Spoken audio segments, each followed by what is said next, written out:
Okay, so start करते हैं आज की क्लास। सो हेलो एवरीवन, सबसे पहले सभी स्टूडेंट्स को गुड इवनिंग।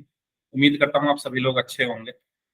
चलिए तो शुरू कर लेते हैं क्लास को। तो जैसा कि आपको पता है, हमारा सेकंड चैप्टर जिसका नाम है बहुपद, ठीक है, ये चैप्टर हमारा चल रहा था। और बहुपद में आपने लास्ट क्लास में बीजीय व्यंजक जिसको हम एल्जेब्रिक एक्सप्रेशन बोलते हैं इसके बारे में पढ़ा था। बहुपद जिसको हम पॉलिनोमियल बोलते हैं इसके बारे में पढ़ा था। बहुपद की घात जिसको हम डिग्री ऑफ पॉलिनोमियल भी बोलते हैं, इसके बारे में भी आपने पढ़ लिया था। तो जल्दी से मैं रिवाइज करा देता हूँ इन तीनों को।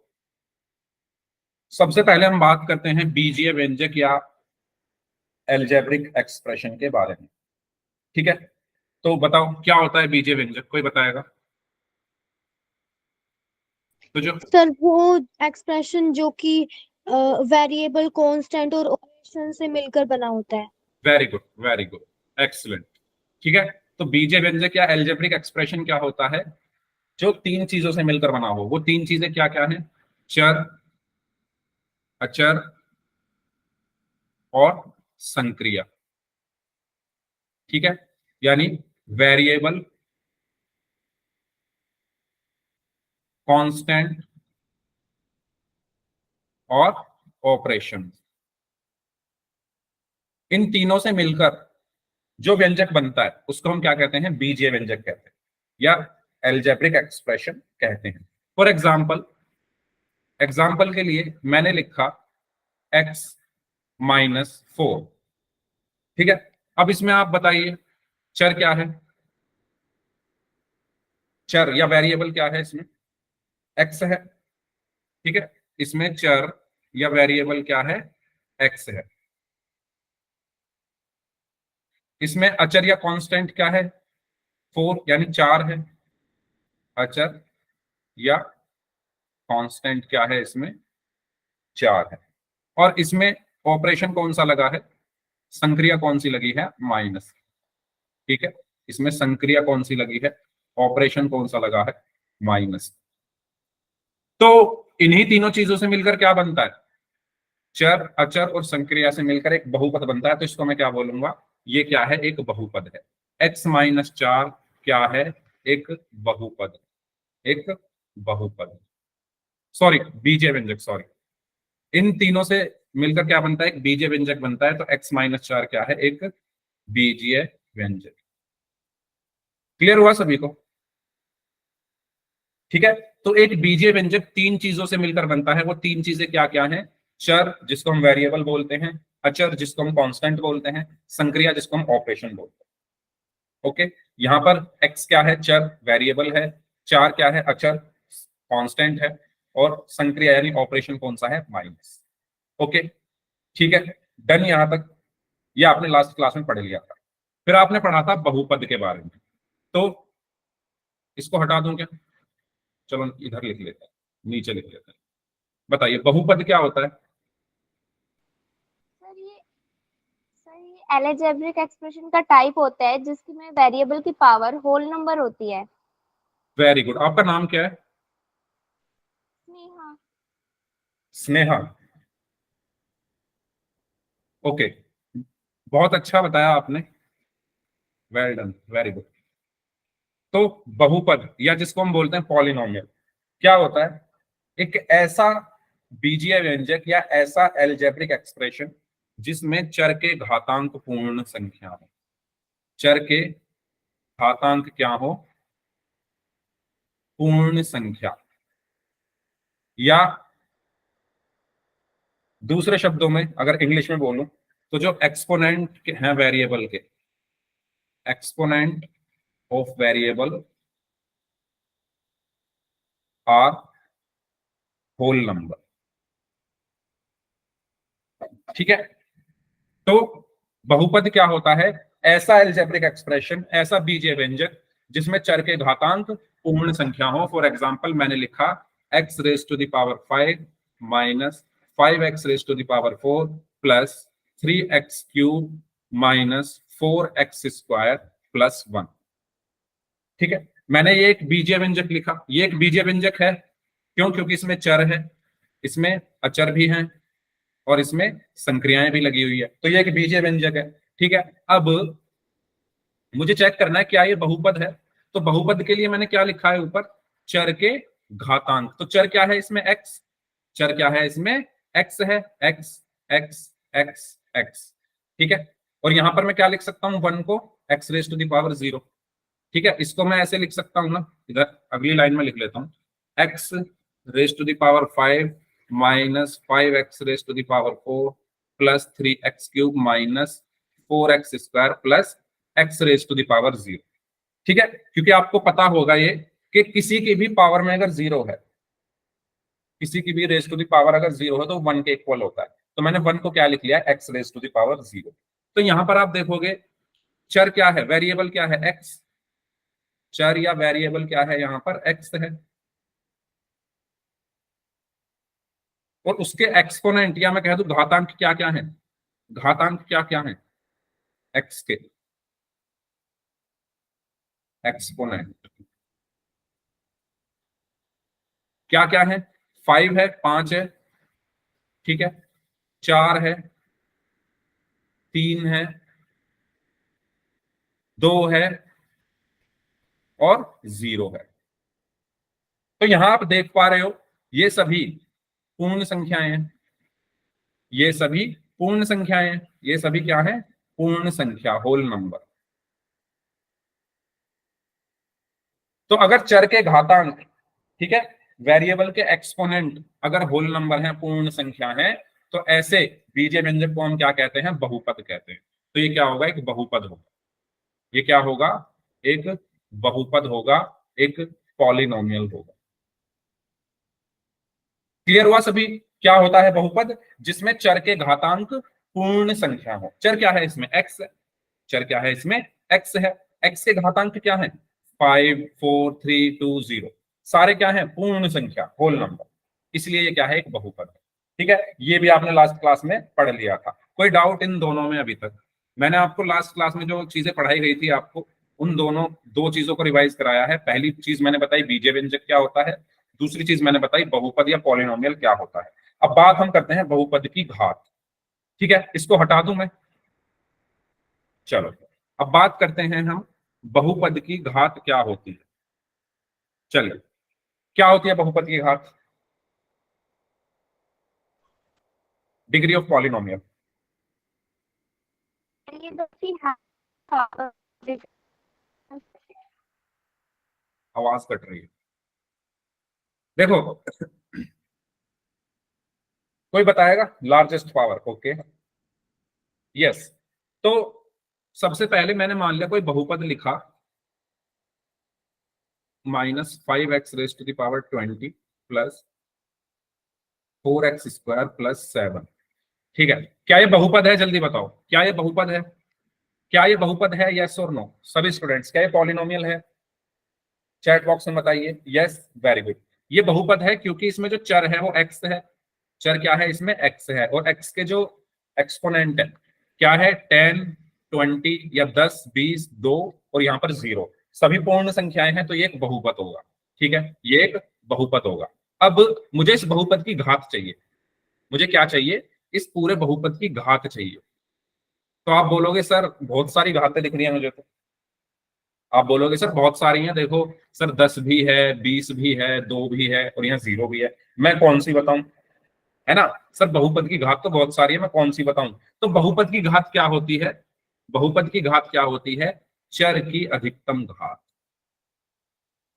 चर की अधिकतम घात। ठीक है, मैक्सिमम पावर या ग्रेटेस्ट पावर ऑफ वेरिएबल। तो इसमें सबसे ज्यादा कौन सी है, बताओ, 20 है ना, 10 20 2 और यहां पर मैं लिख दूंगा x raise to the power 0। तो सबसे ज्यादा कौन सा है, 20 है, तो बहुपद की घात इसमें क्या हो गई, 20 हो गई। तो बहुपद की घात क्या होती है, चर की अधिकतम घात, चर की अधिकतम घात। ठीक है, चलो मैं आपसे पूछता हूं एक क्वेश्चन, मुझे बताइए इसका answer. X raise to the power 35 minus 7 raise to the power 40 plus 5 5x² -5। इसमें बताइए क्या होगी बहुपद की घात? 40, 40, 35, 40, 40, 40, 40, 35, 40, 40। सब गलत बता रहे हो। जिन्होंने 35 आंसर दिया है, अंजलि गुप्ता नाम से है और मंजीत मंजीत नाम से है, इन बच्चों का आंसर सही है सिर्फ। क्या बताया मैंने, बहुपद की घात क्या होती है? चर की अधिकतम घात। चर क्या है इसमें? चर क्या है इसमें? एक्स है ना। एक्स की अधिकतम देखनी है। ये चर है क्या? ये चर तो है ही नहीं, ये तो अचर है, कांस्टेंट है ना। इसीलिए मैंने ये क्वेश्चन जानबूझ के पूछा, क्योंकि आप लोग बस अब घात देख रहे हो, बस पावर देख रहे हो। नहीं, आपको क्या देखना है? आपको क्या देखना है? चर की अधिकतम घात देखनी है। चर क्या है यहाँ पर? एक्स। ठीक है, उसकी अधिकतम घात कितनी है? 35। तो बहुपद की घात कितनी होगी? 35 होगी। ओके, तो ये था आपका लास्ट क्लास का जो भी आपको पढ़ाया गया था। किसी को कोई डाउट है तो पूछ लीजिए।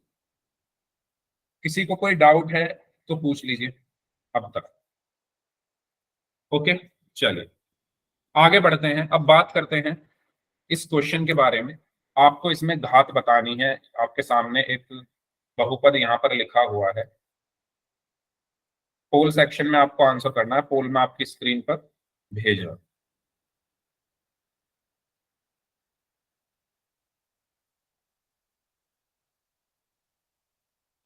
चार ऑप्शंस हैं, A B C and D.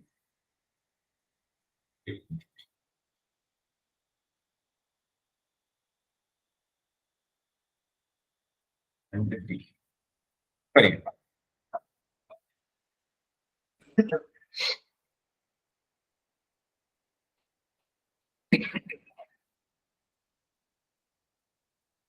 सभी लोगों को करना है सॉल्व पोल सेक्शन में जाकर। Very good.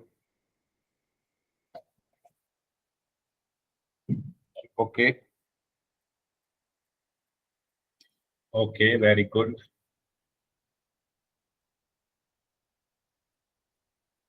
हाँ जी, ओके।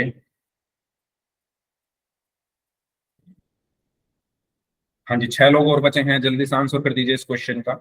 बहुपद की घात बतानी है।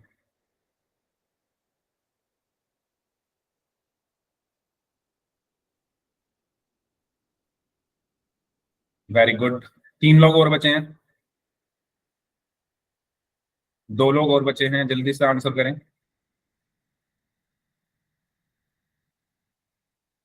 चलिए, लास्ट 5 सेकेंड्स। 5, 4, 3, 2, 1। तो आप देख सकते हैं 21 बच्चों ने इस क्वेश्चन का आंसर किया। उसमें से 19 बच्चों ने बी को आंसर किया है, 2 बच्चों ने ए को आंसर किया है। चलो, तो यस, जो बहुपद है वो क्या दिया हुआ है मुझे? x³ - 3x² + 1। ठीक है, इसमें आपको बताना है घात इसकी। तो मैंने बताया बहुपद की घात क्या होती है? चर की अधिकतम घात। चर क्या है यहाँ पर? वेरिएबल क्या है? एक्स। उसकी मैक्सिमम पावर, अधिकतम घात कितनी है? 3। ठीक है, 3, 2 और 0 है घातें, तो अधिकतम कौन सी है? 3। तो सही आंसर क्या होगा? बहुपद की घात क्या हो गई? 3। ओके, तो ये था। अब हम बात करते हैं बहुपद के प्रकार क्या क्या होते हैं। ठीक है, तो देखो, बहुपद की घात के आधार पर 3 प्रकार के होते हैं बहुपद। डिग्री जो होती है, डिग्री के अकॉर्डिंग 3 टाइप के होते हैं। ठीक है, वो 3 टाइप कौन कौन से हैं? एक होता है रैखिक बहुपद, एक होता है द्विघात बहुपद, एक होता है त्रिघात बहुपद। लीनियर पॉलिनोमियल, क्वाड्रेटिक पॉलिनोमियल और क्यूबिक पॉलिनोमियल।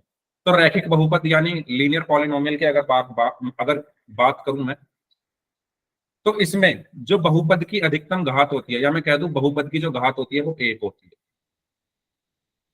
या मैं कह दूं डिग्री ऑफ पॉलिनोमियल क्या होता है? 1 होता है। ठीक है, रैखिक में बहुपद की घात 1 होती है, जैसे मैंने लिखा x + 5। तो इसमें चर क्या है? x, उसकी अधिकतम घात 1 है, तो ये होगा रैखिक बहुपद। द्विघात बहुपद में बहुपद की घात क्या होती है? 2 होती है। ठीक है, द्विघात बहुपद में बहुपद की घात 2 होती है, जैसे मैंने लिखा x square minus 5x plus 7। तो इसमें चर क्या है, x, उसकी अधिकतम घात 2 है। ठीक है, तो इसको मैं क्या बोलूंगा, द्विघात बहुपद। ठीक है, और त्रिघात बहुपद में चर की अधिकतम घात 3 होती है। ठीक है, जैसे मैंने लिखा x cube minus 5x square plus 7x minus 4। ठीक है, तो इसमें चर क्या है, x, और उसकी अधिकतम घात क्या है, 3 है। तो इसको मैं क्या बोलूंगा, त्रिघात बहुपद। ठीक है, क्लियर सभी को, रैखिक द्विघात और त्रिघात इजी है ये तो। एक अगर घात एक है तो रैखिक हो गया, दो है तो द्विघात हो गया, तीन है तो त्रिघात हो गया। ठीक है, अब ये इसके व्यापक रूप या जनरल फॉर्म लिखी हुई है। तो ये रैखिक बहुपद की जनरल फॉर्म होती है जहां पर ए जीरो नहीं हो सकता। ठीक है, ए एक्स प्लस बी, इसमें ये किसका किसका व्यापक रूप है, रैखिक बहुपद का, लीनियर पॉलिनोमियल का, रैखिक बहुपद का। ठीक है, तो एक रैखिक बहुपद इस तरीके से दिखता है, जैसे मैं लिख दूं 4x+5, ये क्या है, एक रैखिक बहुपद है। मैंने लिखा 7x+3, ये क्या है, एक रैखिक बहुपद है। इसके जैसा ही दिख रहा है ना। ए की जगह क्या लिख दिया मैंने, 4, बी की जगह मैंने लिख दिया 5, यहां पर ए की जगह 7 लिख दिया, बी की जगह 3 लिख दिया। ठीक है, लेकिन ए जो है वो जीरो नहीं हो सकता। ए जीरो क्यों नहीं हो सकता, क्योंकि अगर ए को मैंने जीरो कर दिया, मान लो मैंने ए को जीरो कर दिया, तो ये जीरो हो जाएगा 0x+b, और जीरो की किसी में भी गुणा करो वो जीरो हो जाता है, 0+b, तो क्या बचा, सिर्फ b बचा। और ये रैखिक नहीं है, ये रैखिक थोड़ी ना है। रैखिक तो ये तब होता ना जब इसमें x की घात 1 होती, अधिकतम घात। सर यहाँ पर तो x की घात 0 है। हाँ जी सर हमारे बताइए। टीचर वो कोई और थे, आप पढ़ा रहे हैं। अच्छा, आपने अभी क्लास ज्वाइन की है क्या? यस सर, मैं 14 मिनट लेट हो गई सर, मेरा फोन आ रहा था। हाँ, तो लेट होना इसीलिए इसीलिए आपको लग रहा है। पंकज सर जो है वो छुट्टी पर है, मैंने स्टार्टिंग में बता दिया था, तो इसलिए उनकी जगह मैं ओके सर। पढ़ा रहा हूं। ओके, ठीक है। ठीक है, यस, तो मैं क्या बता रहा था, मैं ये बता रहा था कि एक रैखिक बहुपद इस तरीके का दिखता है, ए एक्स प्लस बी के जैसा। ठीक है, इसमें ए जीरो नहीं हो सकता, क्योंकि अगर ए जीरो हो गया तो ये पूरा जीरो हो जाएगा और सिर्फ बी बचेगा, तो ये रैखिक नहीं होगा फिर। ठीक है, ठीक इसी प्रकार द्विघात बहुपद किस तरीके का दिखता है, a x square plus b x plus c का, जहां पर ए बी और सी कोई भी संख्या हो सकते हैं, लेकिन ए जीरो नहीं हो सकता। अगेन, क्योंकि ए अगर जीरो हो गया, अगर ए जीरो हो गया तो ये हट जाएगा, ए जीरो होने का मतलब है ये हट गया और सिर्फ ये बचेगा फिर। ठीक है, फिर सिर्फ यही बचेगा, और इसमें चर की अधिकतम घात फिर एक रह जाएगी, तो ये द्विघात नहीं होगा। ठीक है, इसलिए ए को हम जीरो नहीं कर सकते। त्रिघात बहुपद इस तरीके का दिखता है, क्योंकि इसमें चर की अधिकतम घात 3 है। ठीक है, और इसमें भी ए जीरो नहीं हो सकता। ठीक है, तो रैखिक में चर की अधिकतम घात 1 है, द्विघात में चर की अधिकतम घात 2 है, त्रिघात में चर की अधिकतम घात 3 है। सभी में कंडीशन ये है कि ए जो है वो जीरो नहीं हो सकता, क्योंकि अगर ए जीरो हो गया तो फिर वो ना तो रैखिक रैखिक रहेगा, ना द्विघात द्विघात रहेगा, ना त्रिघात त्रिघात रहेगा, वो सब चेंज हो जाएंगे। क्लियर सभी को ये चीज? ठीक है, उदाहरण के लिए जैसे यहां पर देखो, ये उदाहरण लिखे हुए हैं x+5। ठीक है, ये ए एक्स प्लस बी जैसा ही तो दिख रहा है, ए की जगह यहाँ पर 1 है और बी की जगह यहाँ पर 5 है। A x square plus b x plus c. ठीक है, इस 3x स्क्वायर माइनस 4x+7, ए की जगह यहाँ पर 3 है, बी की जगह -4 है और सी की जगह 7 है। ऐसे ये भी इसकी तरह ही दिख रहा है, ए की जगह 2 है, बी की जगह 3 है, सी की जगह 4 है और डी की जगह 6 है। ओके, और अधिकतम घात क्या है इनकी, रैखिक में अधिकतम घात 1 है, द्विघात में 2 है और त्रिघात में 3 है। ओके, तो ये हुआ टाइप्स के बारे में, इसमें कोई डाउट हो तो पूछ लीजिए। ठीक है, तो बहुपद में आपको यही बेसिक नॉलेज होनी चाहिए कि बहुपद होता क्या है, बहुपद की घात क्या होती है, उसके टाइप्स क्या होते हैं। ठीक है, अब हम बात करते हैं समीकरण, इक्वेशन के बारे में। एक इक्वेशन क्या होती है, कोई बताएगा क्या होती है एक इक्वेशन, कोई भी स्टूडेंट बताना चाहे? ओके, अनुष्का यादव नाम से जो स्टूडेंट है, इन्होंने एक इक्वल टू का साइन लगाया है। इक्वल टू का मतलब, अच्छा अगर मैं यहाँ इक्वल टू बना दूं तो ये इक्वेशन हो गई क्या? इसको इक्वेशन बोलूंगा क्या मैं? बताओ, तो पूरी डेफिनेशन बताओ, इक्वल टू का क्या मतलब हुआ? बताएगा कोई? माइक ऑन करके बताना चाहो तो बता सकते हो। आप सही बता रहे हो इक्वल टू, लेकिन इक्वल टू के दोनों तरफ भी तो कुछ आता होगा। तो एक इक्वेशन में तीन चीजें होती हैं, एक इक्वेशन में तीन चीजें होती है। कितनी चीजें होती है? तीन चीजें। एक तो आपने बता दिया इक्वल टू, दो और बताओ। एक होता है एलएचएस और एक होता है आरएचएस। बायां पक्ष, एलएचएस को हम क्या बोलते हैं? बायां पक्ष। और आरएचएस को हम क्या बोलते हैं? दायां पक्ष। इन तीन चीजों से मिलकर एक समीकरण या एक इक्वेशन बनती है। ठीक है, इन तीन चीजों से मिलकर RHS is equal to zero. Zero कहां से आ गया भाई? मैंने क्या बोला? तीन चीजें होती है, जरूरी नहीं है जीरो ही हो, कुछ भी हो सकता है। तो तीन चीजों से मिलकर एक इक्वेशन बनती है, एक समीकरण बनती है। जैसे मैं यहां पर लिख दूं, मैंने यहां पर लिखा x प्लस 5 बराबर 4। तो ये क्या है? एक इक्वेशन है, एक समीकरण है। क्यों? क्योंकि इसमें ये एलएचएस है, ये आरएचएस है, और ये बराबर का निशान है या इक्वल का साइन है। तो इन्हीं तीन चीजों की जरूरत होती है समीकरण में। क्या क्या? बायां पक्ष, दायां पक्ष और बराबर का चिन्ह। ठीक है, तो एक समीकरण तीन चीजों से मिलकर बनती है। तो यहां पर आप देख सकते हो, जैसे यहां पर ये लिखा हुआ है, तो इसमें देखो ये बराबर का चिन्ह, बायां पक्ष और दायां पक्ष। ठीक है, तो ये है एक समीकरण की पहचान। तो बताओ, अगर मैं खाली ऐसे लिख देता इसको, 3x प्लस 5 इक्वल टू, क्या ये इक्वेशन है? क्या ये समीकरण है? नो क्या ये सर। समीकरण है? नहीं है, क्योंकि इसमें नो सर। दायां पक्ष तो है ही नहीं। ठीक है, इसमें दायां पक्ष तो है ही नहीं। ऐसे मैंने लिख दिया इक्वल टू 5, तो क्या ये समीकरण है? नहीं है, क्योंकि इसमें बायां पक्ष नहीं है। मैंने लगा दिया खाली इक्वल, तो क्या ये समीकरण है? नहीं है, क्योंकि ना इसमें बायां पक्ष है ना इसमें दायां पक्ष है। मैंने लिख दिया 3x प्लस 5 और 5, क्या ये समीकरण है? नहीं है। तो बताने का मतलब क्या है कि समीकरण इन तीनों का कॉम्बिनेशन होता है। अगर इन तीनों में से एक भी चीज चली गई तो वो समीकरण नहीं रहेगी। ठीक है, देखो यहाँ पर बायां पक्ष, दायां पक्ष नहीं है, यहाँ पर बायां पक्ष नहीं है, यहाँ पर कुछ भी नहीं है, और यहाँ पर इक्वल टू नहीं है। तो एक समीकरण इन तीनों चीजों से मिलकर बनती है। तो फाइनली एक समीकरण को मैं किस तरीके से कह सकता हूं कि जिसमें बायां पक्ष हो, दायां पक्ष हो, इक्वल टू का साइन हो, तो वो एक समीकरण हो। क्लियर यहां तक सभी को? जल्दी बताओ, यस जल्दी सर। बताइए। ठीक है, चलो यस सर। अब हम बात करते हैं समीकरण के हल। पक्षांतरण विधि सबको आती है, ये ट्रांसपोज मेथड, पक्षांतरण विधि से समीकरण का हल। LHS is equal to RHS. हाँ जी, चलो करते हैं। तो सबसे पहले समीकरण के हल का मतलब क्या है? समीकरण के हल का मतलब होता है कि चर का ऐसा मान जिस जो समीकरण को संतुष्ट करे। समीकरण को संतुष्ट करने का मतलब ये है, हाँ, जो अभी आपने लिखा, एलएचएस बराबर आरएचएस। ठीक है, एग्जाम्पल से समझाता हूं। जैसे मैंने लिखा x प्लस 5 बराबर 7, और मैं कहूं इसका हल करो। मैं क्या कहूं? को हल करो। तो इसका मतलब क्या है? हल करो का मतलब ये है कि x का ऐसा मान निकालो। ठीक है, x का ऐसा मान निकालो जिसे रखने पर एलएचएस और आरएचएस बराबर आ जाए। समझ रहे हो? डेफिनेशन समझो। सॉल्यूशन ऑफ इक्वेशन या समीकरण के हल का मतलब क्या होता है? हाँ, मुझे पता है आप लोगों को आता है करना, आप लोग आंसर बता रहे हो, लेकिन अभी इस डेफिनेशन को समझने की बारी है। देखो, x का ऐसा मान जिसे रखने पर एलएचएस और आरएचएस बराबर आ जाए। तो मान लो मैं x की जगह 2 रख दूं, इस x की जगह मैंने 2 रख दिया, तो 2 प्लस 5, तो 2 और 5 7 हो गए, और आरएचएस भी क्या है? 7 है। तो एलएचएस और आरएचएस बराबर आ गए। कब बराबर आए? जब मैंने x की जगह 2 रखा, जब मैंने x की जगह 2 रखा। तो इस समीकरण का हल क्या हुआ? x बराबर 2। डेफिनेशन का मतलब समझ में आया?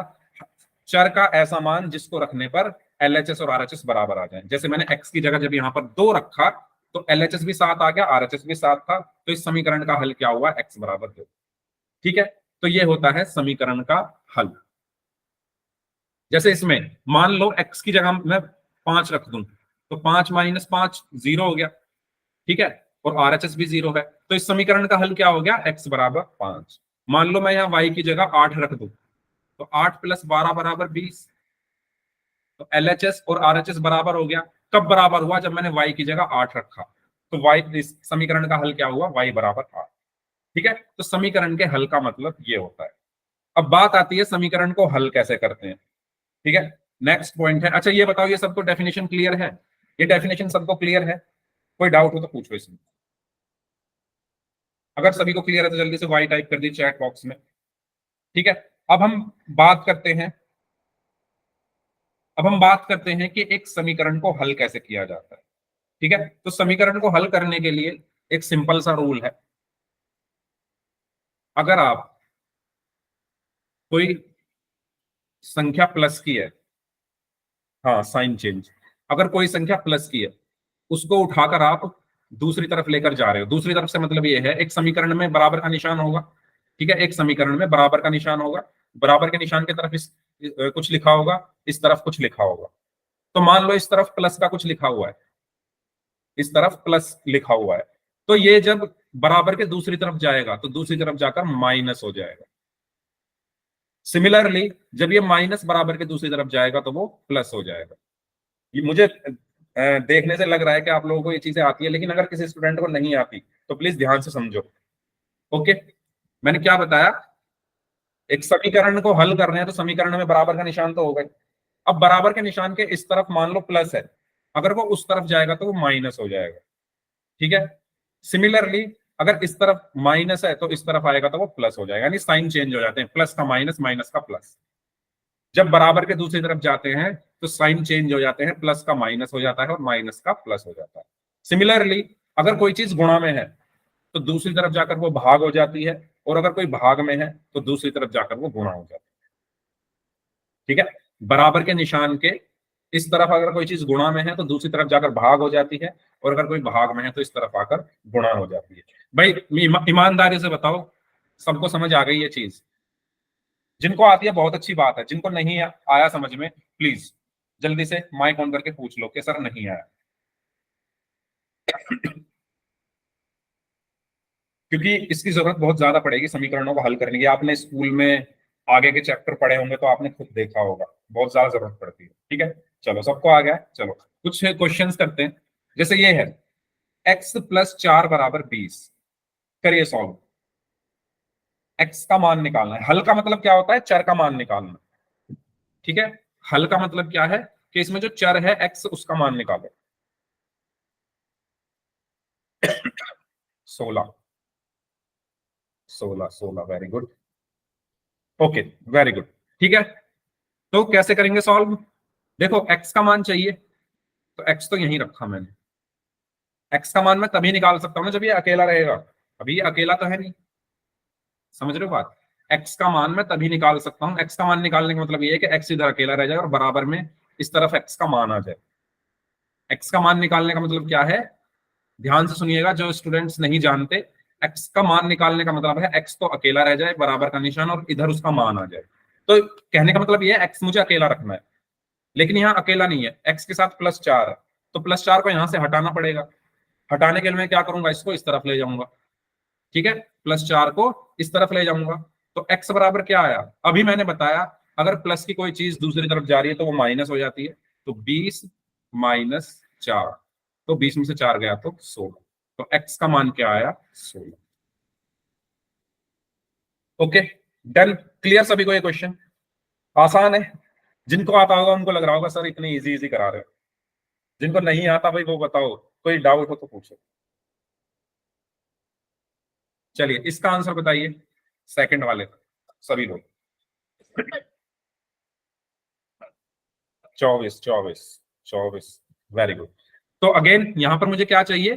x का मान चाहिए। क्या चाहिए? x का मान। तो x का मान कैसे निकलेगा? x इधर ही रखा और -4 को उठाकर मैं इस तरफ ले जाऊंगा, तो -4 दूसरी तरफ जाकर अगर कोई चीज माइनस में है तो दूसरी तरफ जाकर वो प्लस हो जाती है, तो 20 + 4, तो x बराबर कितना आया? 24। ओके, इसको सॉल्व करिए। 4x = 20, 4x = 20, 5, 5, 5। ओके, अब 4x, 4 की x में गुणा हो रही है। ठीक है, 4x का मतलब क्या है? 4x का मतलब क्या है कि 4 × x बराबर 20। ठीक है, मुझे क्या चाहिए? x का मान। तो x यहीं रहा, 4 गुणा में है, तो मैंने बताया अगर कोई चीज गुणा में है तो दूसरी तरफ जाकर भाग हो जाती है। तो 20/4, तो ये कितना आया, 4 एकम 4, 4 पंजे 20, तो 5 आया। ओके, लास्ट वाले का बता दो। Okay, 80, very good. ठीक है, तो अगेन यहां पर x/4 यानी 4 भाग हो रहा है, तो भाग है तो दूसरी तरफ जाकर गुणा में हो जाएगा, 20/4। मैंने बताया ना, अगर कोई चीज भाग हो रही है तो बराबर के दूसरी तरफ जाकर गुणा हो जाती है। तो x बराबर क्या आ गया, 80। तो ये इजी से क्वेश्चन थे, यहाँ पर बस आपको पक्षांतरण करना बताया गया है कि अगर कोई चीज प्लस की है, जैसे +4, तो दूसरी तरफ जाकर वो माइनस की हो जाती है। ठीक है, जैसे यहाँ पर 4 माइनस में है तो दूसरी तरफ जाकर वो प्लस का हो गया। यहाँ पर 4 गुणा हो रहा है तो दूसरी तरफ जाकर वो भाग हो गया। यहाँ पर भाग हो रहा है तो दूसरी तरफ जाकर वो गुणा हो गया। कोई डाउट हो इसमें तो पूछ लीजिए, और अगर सभी को क्लियर है तो जल्दी से चैट बॉक्स में बाय टाइप कर दीजिए, बताइए। ठीक है, चलो। अच्छा, एक चीज और आपको बतानी है, चलो क्वेश्चन की हेल्प से ही बता देंगे उसको भी। इसको सॉल्व करें सभी स्टूडेंट्स, बताएं। नोटबुक दिखा सकते हो और आप अपनी सॉल्व करके सभी लोग सॉल्व करें।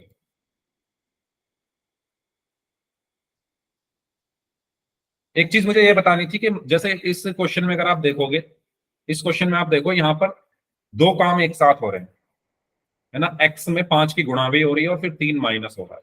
तो हो सकता है किसी किसी के मन में ये सवाल आए कि सर पहले मैं इस 5 को इधर लेके जाऊं या पहले 3 को इधर लेके जाऊं, है ना। सर आपने कहा कि x का मान निकालना है, तो सर x का मान निकालने के लिए मुझे 5 भी हटाना पड़ेगा, यहाँ से 3 भी हटाना पड़ेगा, तभी x अकेला रहेगा। तो सर पहले मैं इस 5 को लेके जाऊं या पहले इस 3 को लेके जाऊं। तो हमेशा ध्यान रखना, जो भी चीज प्लस या माइनस हो रही है वो पहले हटाओ वहां से। जैसे 5x में से 3 माइनस हो रहा है, तो ये पहले हटाओ, माइनस प्लस वाली चीज है। अगर प्लस हो रहा होता तब भी उसको पहले हटाते। ठीक है, तो पहले ये 3 को इधर लेके जाओ, फिर 5 को हटाना। ओके,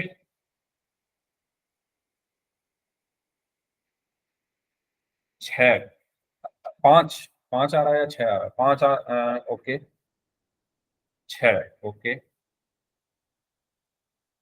हाँ जी।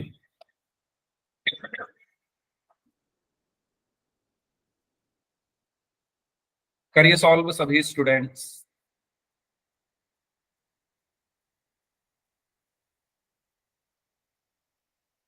पहले हम जो चीज माइनस या प्लस हो रही है,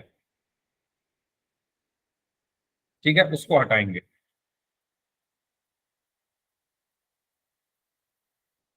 चलो देखो, इसको सॉल्व करते हैं। क्वेश्चन है 5x-3 बराबर 27। तो ध्यान से देखो, यहां पर सबसे पहले आपको x का मान निकालना है। x का मान तभी निकलेगा जब ये x के साथ है जो 5 है ये भी चला जाए और ये -3 है तक चला जाए। ठीक है, देखो x का मान निकालने का मतलब कि क्या है कि x हो और बराबर में उसका मान आ जाए, यही तो मतलब हुआ। x अकेला हो और बराबर में उसका मान आ जाए, बस कुछ ऐसा हो जाए यहाँ पे। तो कुछ ऐसा कैसे होगा, x के साथ जो 5 है और जो -3 हो रहा है इनको हटा करके उधर भेजना पड़ेगा। उधर से मतलब है बराबर के दूसरी तरफ भेजना पड़ेगा, ये यहाँ से हटाने पड़ेंगे ना, तभी x अकेला रहेगा। ठीक है, तो वो हटाने कैसे हैं, तो पहले जो चीज माइनस हो रही है उसको हटाओ। पहले जो चीज माइनस हो रही है, 5x में से क्या माइनस हो रहा है, 3, उसको हटा के उधर भेजो। ठीक है, तो 5x बराबर कितना बचा, 5x बराबर कितना बचा, ये उधर चला जाएगा तो 27, 3 उधर जाकर प्लस का हो गया, +3। ठीक है, क्योंकि ये माइनस का था ना, इधर इधर ये माइनस में है तो दूसरी तरफ जाकर ये प्लस हो गया। तो 5x अपनी जगह रहा, 3 को मैं उठाकर उधर ले गया, तो 5x बराबर कितना बचा, 27 और 3, 30। ठीक है, क्लियर। अब मुझे क्या चाहिए, अभी x अकेला नहीं है, x के साथ अभी 5 है, मुझे तो x का मान चाहिए ना। x बराबर कितना होगा, 5 x के साथ गुणा हो रहा है, 5 x के साथ गुणा हो रहा है तो दूसरी तरफ जाकर भाग हो जाएगा। तो 30 में 5 से भाग कर दो। ठीक है, इधर ये क्या हो रहा है, गुणा हो रहा है ना x के साथ, तो दूसरी तरफ जाकर 30/5 हो जाएगा। 30 से ये भाग होगा, या मैं कहूं 30 को ये भाग करेगा। ठीक है, चलिए, तो 5 एकम 5, 5 6 30, तो x बराबर कितना आया? 6। क्लियर हुआ? बताओ, एक समीकरण को हल करना, बताइए, कोई डाउट हो तो पूछो। चलो अगला करते हैं, तो सॉल्व, इसको सॉल्व करिए। a+4 बराबर 25 - 6a। हाँ जी,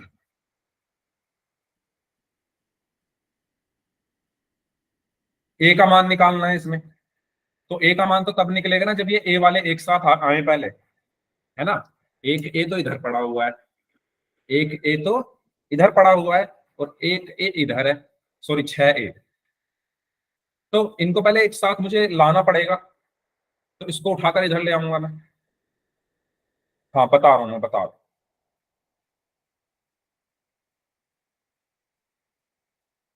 देखो मैंने ये बताया था, कोई चीज अगर प्लस की है, कोई चीज अगर प्लस की है, तो वो बराबर के दूसरी तरफ जाएगी, तो माइनस हो जाएगी। अगर कोई चीज माइनस की है और वो बराबर के दूसरी तरफ जा रही है, तो वो प्लस हो जाएगी। अगर कोई चीज गुणा में है और वो बराबर के दूसरी तरफ जा रही है, तो वो भाग हो जाएगी। और अगर कोई चीज भाग हो रही है, तो वो बराबर के दूसरी तरफ जाकर गुणा हो जाएगी। ठीक है, इसका उल्टा भी वही है ना। अगर माइनस की कोई चीज इधर है, तो उधर जाकर प्लस हो जाएगी। अगर कोई प्लस की चीज इधर है, तो उधर जाकर माइनस हो जाएगी। अगर कोई चीज भाग में है, तो उधर जाकर गुणा हो जाएगी। और अगर कोई चीज गुणा में है, तो उधर जाकर भाग हो जाएगी। ये चीज क्लियर हुई? जिन्होंने सरला वैद नाम से जो स्टूडेंट है, क्लास लेट ज्वाइन की है।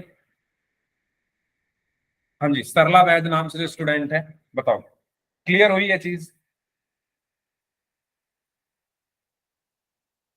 हेलो राहुल बादली, ठीक है। चलो अब आ जाओ क्वेश्चन पे।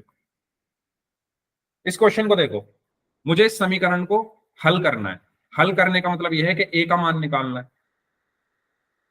तो ए का मान तभी निकलेगा ना जब मैं इनको एक साथ लिखूंगा पहले, है ना। एक ए तो इधर पड़ा हुआ है, एक 6 इधर पड़े हुए हैं, तो इनको पहले एक साथ में लिखूंगा।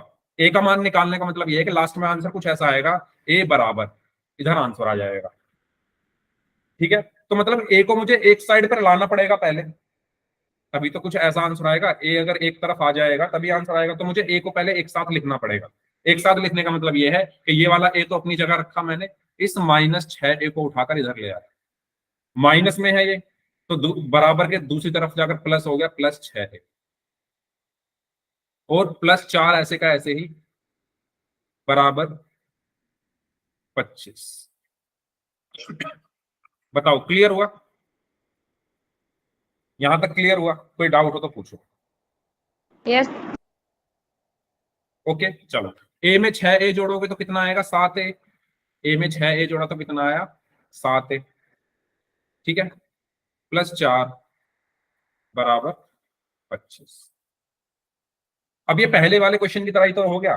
अब यहां से देखो, ए का मान निकालना है ना, तो यहां से इनको हटाना पड़ेगा 4 और 7 को। तो पहले 4 को हटाऊंगा मैं, डायरेक्ट 7 को नहीं हटा सकता। ठीक है, पहले जो चीज प्लस या माइनस हो रही है उसको हटा रहा हूं मैं। तो +7 ए के प्लस में 4 हो रहा है ना, तो 4 को हटाऊंगा। 4 उधर गया, 4 उधर गया, तो 7a बराबर 25 - 4। माइनस क्यों हो गया? क्योंकि ये इधर प्लस में था, तो दूसरी तरफ जाकर माइनस हो गया। ठीक है, अब 7a बराबर कितना बचा? 25 - 4 21। ठीक है, और a बराबर कितना बचा? अब 7 इधर गुणा हो रहा है, तो बराबर के दूसरी तरफ जाकर भाग हो जाएगा, 21/7। 7 एकम 7, 7 तिया 21। तो a इज इक्वल टू, समझ आया? बताओ, कोई डाउट हो तो पूछ लो। ओके, ठीक है, आगे बढ़ते हैं। नेक्स्ट क्वेश्चन करिए, इसको सॉल्व आप लोग करेंगे, इसको ध्यान से करिए सभी स्टूडेंट्स। हाँ जी,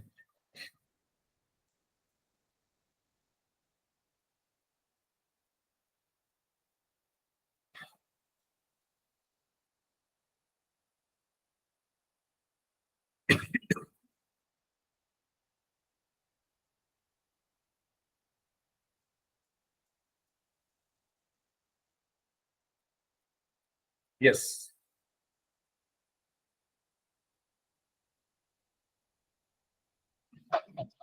8y प्लस 40 बराबर 5 प्लस वाई।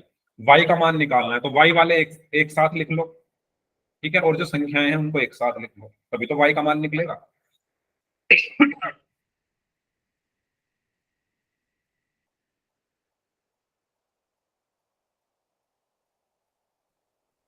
वाई वाले एक साथ लिख लो और संख्याओं को एक साथ लिख लो। -5 ओके, -5 ओके, वेरी गुड, सभी लोग सॉल्व करेंगे, ठीक है। रॉयल शुभम जांगरा नाम से जो स्टूडेंट हैं, आप अपनी नोटबुक दिखाइए मुझे कैसे सॉल्व किया। रॉयल शुभम जांगरा नाम से स्टूडेंट,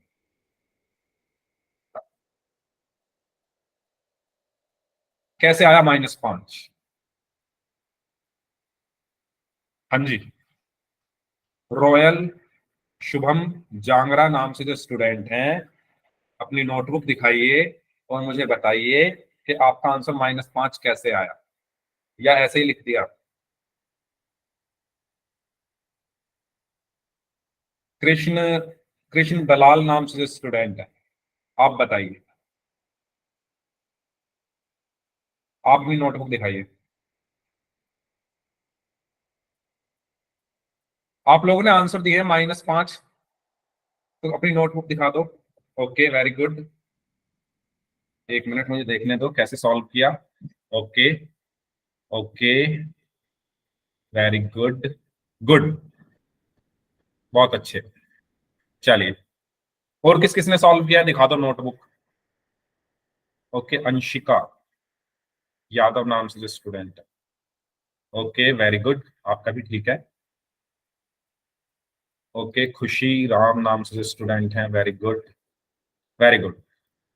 निक्की कुमारी नाम से हैं, वेरी गुड। सौरभ नाम से हैं, वेरी गुड। हाँ जी, बाकी लोग, अंजलि गुप्ता नाम से जो स्टूडेंट है, बताओ कैसे आया -5? अंजलि गुप्ता नाम से जो स्टूडेंट हैं, माइक ऑन करके बताइए आपने क्वेश्चन सॉल्व किया या नहीं। ओके, हंसराज रोहिला नाम से है, वेरी गुड। हाँ जी, अनु अनु कुंदू नाम से जो स्टूडेंट है, क्वेश्चन सॉल्व किया या नहीं? Okay very good, excellent.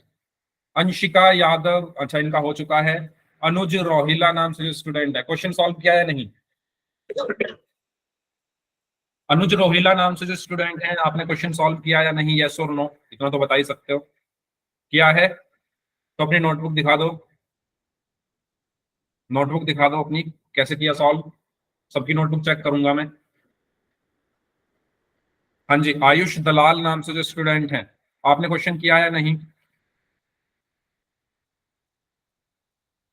मतलब कोई अगर आंसर नहीं आ रहा है तो उसका मतलब नहीं किया, ठीक है। ओके, बंटी रानी नाम से जो स्टूडेंट है, आपने आंसर किया, आपने क्वेश्चन सॉल्व किया नोटबुक में या नहीं?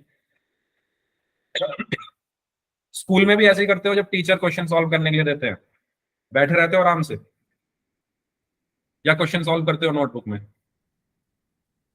गौरव पांचाल नाम से जो स्टूडेंट हैं, आपने क्वेश्चन सॉल्व किया या नहीं? किसी ने सॉल्व नहीं किया? सर कर अरे रहे हैं। सर एक बार बता दो। हाँ, बताऊंगा तो मैं हूं, लेकिन आप लोगों को कोशिश तो करनी है। बताऊंगा मैं अभी, वो तो मैं बताऊंगा ही। 2 क्वेश्चन मैंने बताए, आप लोगों को करना चाहिए ना, कुछ तो करना चाहिए। हो गया। जिनका हो गया मैं उनको नहीं बोल रहा। हाँ जी, काजल काजल नाम से जो स्टूडेंट है, काजल बादशाह, काजल सहानी नाम से जो स्टूडेंट है, आपने सॉल्व किया। कपिल कुमार नाम से, कुमार सुनील नाम से हैं, ममता देवी नाम से हैं, मंजीत मंजीत नाम से हैं। मेरा हो गया। अच्छा हाँ, आपका हो गया है, ठीक है। योगेश शर्मा नाम से हैं। तन्नु कुमारी नाम से हैं। क्यों नहीं किया सॉल्व? रीजन? कोई रीजन, खास रीजन कुछ हो बताओ, क्यों नहीं किया सॉल्व?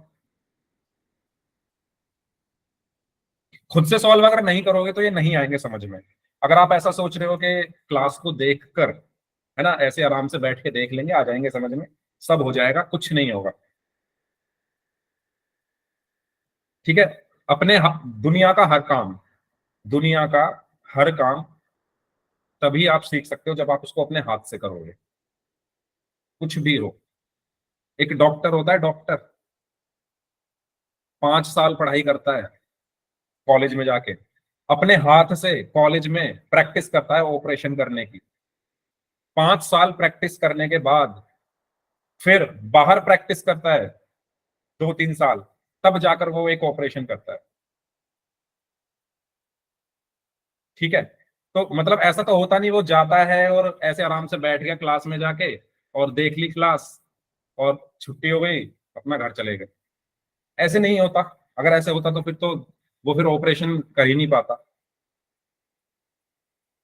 ठीक है। तो अपने हाथ से अगर करोगे तो फायदा है, अपने हाथ से अगर नहीं करोगे सॉल्व क्वेश्चंस को तो फिर कुछ फायदा नहीं उस चीज का। ठीक है।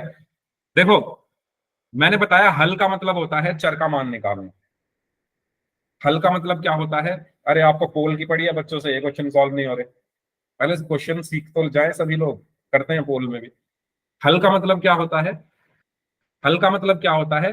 चर का मान निकालना। चर क्या है इसमें? वाई। ध्यान से सुनना आप सभी लोग, चर क्या है इसमें? वाई, यानी वाई का मान निकालना है।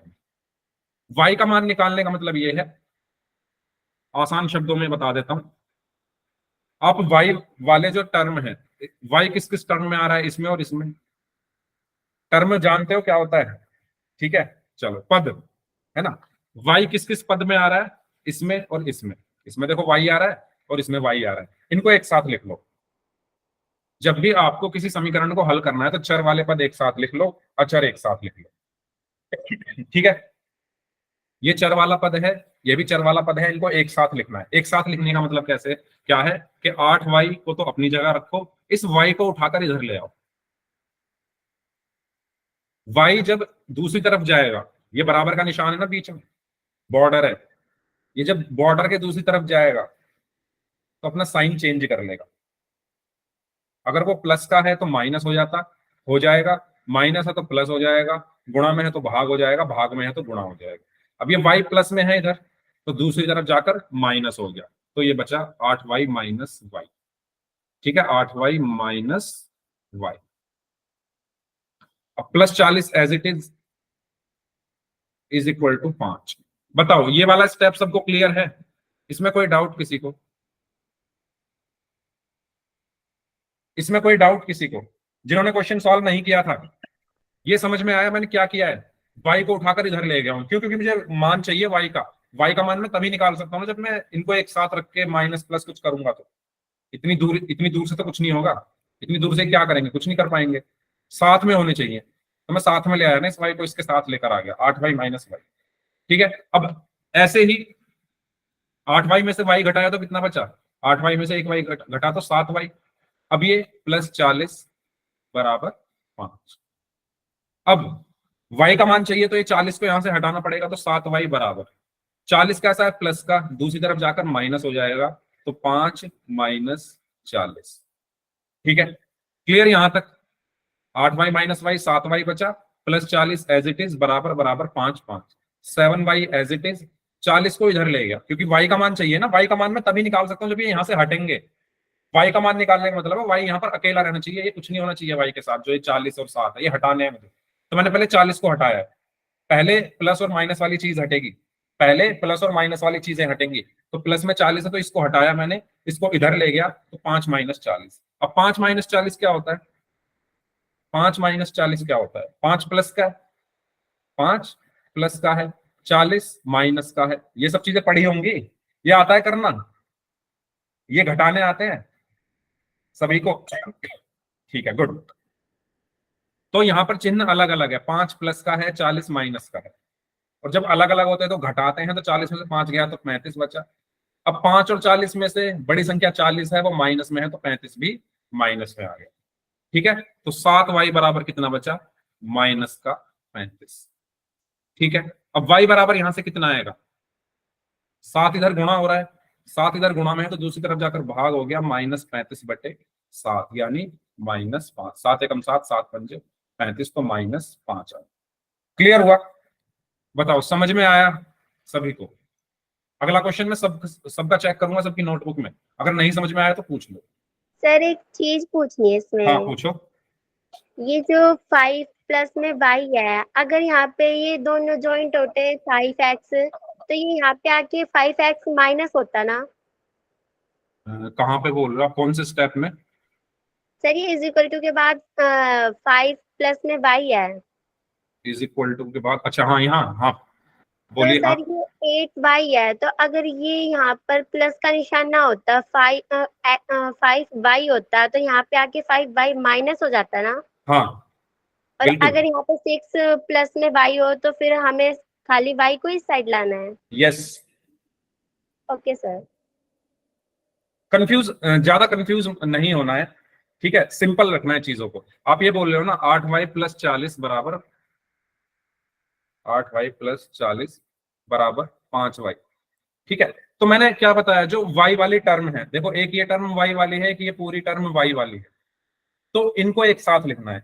ठीक है, इनको एक साथ लिखने का मतलब ये है कि इस पूरे को उठाकर आप इधर ले आओ, तो 8y माइनस 5y हो जाएगा। ठीक है, और ये 40 उधर चला जाएगा। ठीक है, -40 इस तरीके से। ओके, चलो ज्यादा सोचना नहीं है, जो आपको बेसिक पता है ना उन्हीं पे रहना है। ठीक है, चलो और कोई डाउट किसी का? सिंपल रखनी है चीजें। हाँ जी, एक और क्वेश्चन करते हैं, तो करिए इसको सॉल्व सभी स्टूडेंट्स। इसके बाद फिर एक क्वेश्चन पोल में कर लेंगे। इसको सॉल्व करिए। 6y माइनस 2/5, 6y माइनस 2/5 बराबर 8y प्लस 8/5।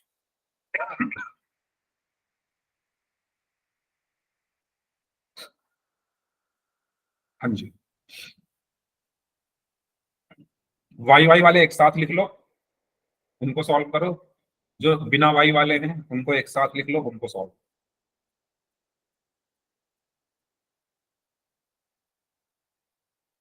करिए सॉल्व सभी स्टूडेंट्स ध्यान से।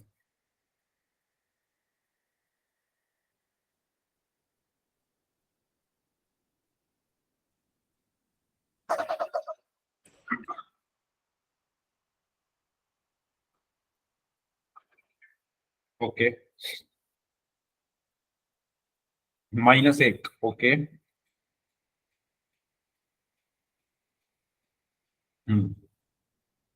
Very good. अंशिका यादव नाम से जो स्टूडेंट है।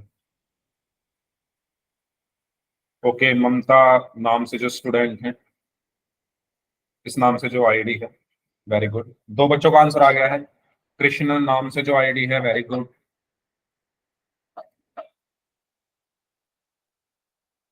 Okay, very good.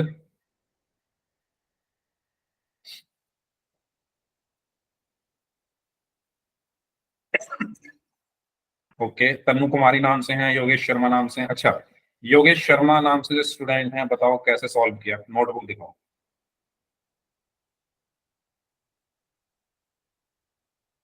हाँ जी, तन्नू कुमारी नाम से जो स्टूडेंट है, आप भी दिखा सकते हैं नोटबुक अपनी। अगर आप लोग आंसर कर रहे हो और मैं आपसे कह रहा हूँ नोटबुक दिखाओ, तो आपको दिखानी चाहिए। मुझे कैसे पता चलेगा कि आप लोगों ने सॉल्व किया या नहीं?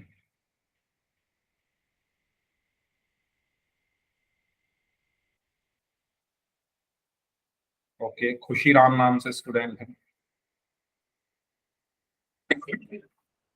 ओके, अंशिका यादव नाम से, वेरी गुड। यस, बाकी लोगों ने नहीं किया क्या सॉल्व? यहाँ पर आप इस पर फंस गए होंगे, फ्रैक्शंस को कैसे सॉल्व करें। ओके, हंसराज रोहिला नाम से हैं, इनका आंसर भी -1 आया है। Very good, very good. चलिए, okay, Swati, very good. Swati क्या आंसर आया आपका? ये एक बार दिखाना दोबारा से। -1, ठीक है। ओके, तो देखिए भाई, सबसे पहले मैंने बताया वही वाला काम करो, पहले ये y वाले एक साथ लेकर आओ, ठीक है, ये y वाले एक साथ लेकर आओ, क्योंकि एक साथ लेकर आओगे तभी तो आप y का मान निकाल पाओगे, ये बहुत दूर दूर है। तो एक साथ लाने का मतलब ये है कि 6y तो यहीं रखो, इस 8y को उठाकर इसके पास ले आओ, ठीक है। तो जब ये इसके पास आएगा तो ये इधर प्लस में है, इधर ये प्लस में है, तो उधर जाकर माइनस हो गया, -8y, ठीक है। -2/5 बराबर 8/5। ओके, चलो, अब 6 -8 कितना होगा? 6 -8 कितना होगा? 6 यहां पर प्लस में है, ये यहां पर माइनस में है, दोनों के चिन्ह अलग अलग हैं, जब चिन्ह अलग अलग होते हैं तो घटाते हैं, तो कितना बचा? 2 बचा। अब 8 यहां पर बड़ा है, वो माइनस का है, तो -2y, ठीक है। -2/5 बराबर 8/5। ओके, ठीक है। अब यहां पे क्या बचा? -2y। अब इसको मैं इस तरफ लेकर जा रहा हूँ, y का मान तभी निकलेगा ना जब ये अकेला रहेगा। अकेला रखने के लिए मुझे क्या करना पड़ेगा? इनको हटाना पड़ेगा, ये 2/5 को और 2 को। तो पहले इसको हटाऊंगा मैं, जो चीज माइनस से प्लस हो रही है, तो -2y बराबर 8/5 प्लस 2/5। ये प्लस का क्यों हो गया? क्योंकि इधर माइनस का था, बराबर के दूसरी तरफ जाकर चिन्ह बदल जाता है, ठीक है। तो ये कितना हो गया? इसको सॉल्व करना आपको आता ही होगा। -2y बराबर, तो 5 और 5 का एलसीएम 5 आया, ठीक है। ये भिन्न आपने सॉल्व करनी सीखी होगी अगर हर एक जैसे हो, जैसे 8/5 प्लस 2/5 है, तो जब हर समान हो, जैसे यहाँ भी 5 यहाँ भी 5, तो एलसीएम भी वही आता है, और ऊपर वालों को हम सिंपल जोड़ देते हैं, 8 + 2, तो कितना हुआ? 10/5। ये पढ़ा है सभी ने, ये वाला रूल। अगर हर एक जैसे हैं तो अंश एज इट इज जुड़ जाते हैं, 8 और 2 10/5, ठीक है। तो यस यहाँ सर। पर 10/5 हो गया। ओके, अब यहाँ पर 5 एकम 5, 5 दूनी 10, तो माइनस का 2y बराबर कितना बचा? 2, और y बराबर यहाँ से कितना बचा? 2/-2, 2 से 2 कट गया, तो कितना बचा? -1। ठीक है, इस तरीके से हमें सॉल्व करना था। बताओ, क्लियर हुआ सभी को? कोई डाउट? एक क्वेश्चन कर लें, यस सर। 3 मिनट है, बताओ, कर ले क्वेश्चन? यस सर, पोल में। ठीक है, चलिए इसको सॉल्व करें, आसान है, सभी लोग सॉल्व करेंगे पोल सेक्शन में। पोल मैं आपकी स्क्रीन पर भेज रहा हूं, तब तक आप इसको सॉल्व करिए।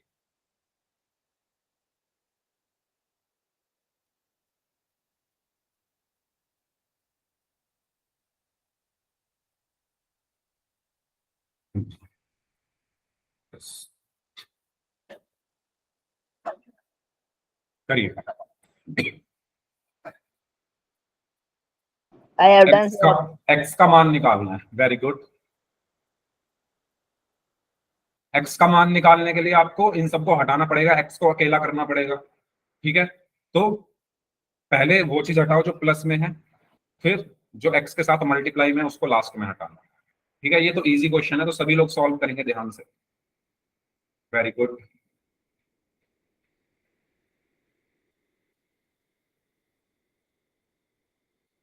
Okay,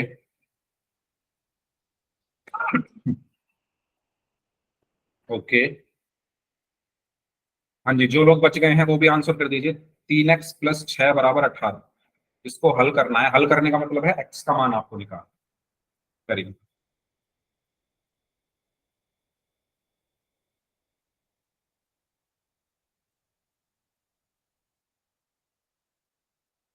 last 30 seconds. 17 बच्चों का आंसर आ चुका है, 11 बच्चे अभी भी रह बचे हुए हैं, 18 बच्चों का आंसर आ चुका है, 10 लोग अभी भी बचे हुए हैं। प्लीज सभी लोग आंसर करेंगे पोल सेक्शन में इस क्वेश्चन का। 19 बच्चों का आंसर आ गया है।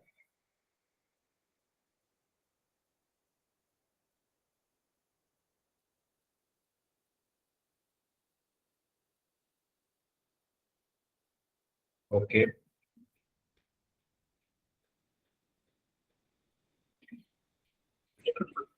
20 लोगों का आंसर आ चुका है, last 20 seconds.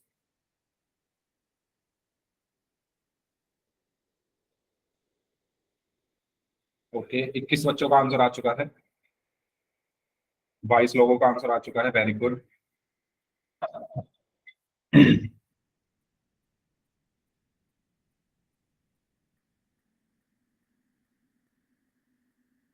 Last 10 seconds.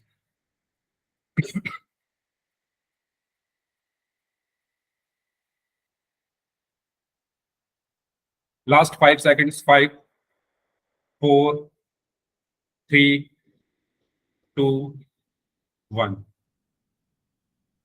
Okay, तो आप देख सकते हैं 22 बच्चों ने इस क्वेश्चन का आंसर किया, उसमें से 20 बच्चों ने बी को आंसर किया है और 2 बच्चों ने ए को आंसर किया है। Very good. ठीक है, तो यस 3x प्लस 6 बराबर 18 था, तो मुझे क्या चाहिए, x का मान चाहिए। तो x का मान निकालने के लिए मुझे ये हटाने पड़ेंगे। सबसे पहले 6 को उधर ले जाऊंगा मैं, तो ये हो जाएगा 18 माइनस 6। ठीक है, 3x बराबर 18 में से 6 गया तो 12 बचा। x बराबर यहाँ से क्या बचा, 3 गुणा में है तो दूसरी तरफ जाकर भाग हो गया, 12/3, और 12 को 3 से भाग किया तो 4। तो सही आंसर क्या आया, ऑप्शन बी। ठीक है, सही आंसर क्या है इसका, ऑप्शन बी। क्लियर? ओके, तो इस क्लास को हम यहीं तक रखते हैं, इससे आगे के क्वेश्चन हम नेक्स्ट क्लास में कर लेंगे।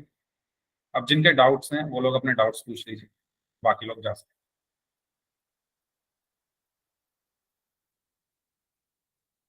हाँ जी।